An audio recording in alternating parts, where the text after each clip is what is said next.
What's this letter about? So on June the 9th, 1865, Charles Dickens was travelling back from France. He was on a train which went across a viaduct near Staplehurst where some maintenance work was being carried out. But the warning about the maintenance work wasn't in the right place. The train hit the bridge far too fast and ended up derailing. Some carriages actually ended up tumbling quite a distance down. Charles Dickens was on the first class carriage of that train, which was left dangling over the side of the viaduct.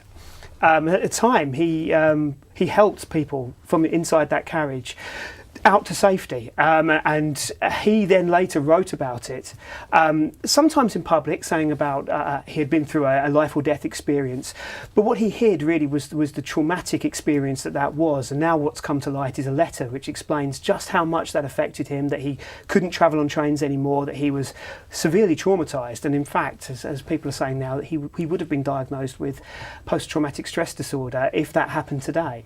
And in terms of how it's, now we're talking about it now, and it's obviously impacted his life. How does it impact his career as we move forward? So this happened really at the end of Charles Dickens' career. He lived for 5 years after this, and in fact died 5 years to the day after this train crash.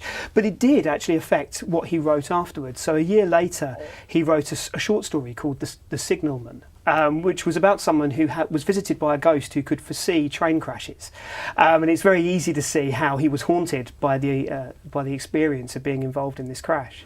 But looking back on it now, it could have been reported in quite a different way, couldn't it? Yes, I mean the story that wasn't told at the time was really what Charles Dickens was doing on that train to begin with, and he was with a young lady who was his mistress from Rochester, and he at the time had to avoid being too publicly kind of questioned about this. So there was an inquiry into the train crash that he didn't attend, because if he had, he'd have to have explained that he was there with a woman 26 years his junior, and it would have scandalised her and possibly scandalised him. And so if you imagine that happening today, I imagine that those kind of details would be much more prominent in the story.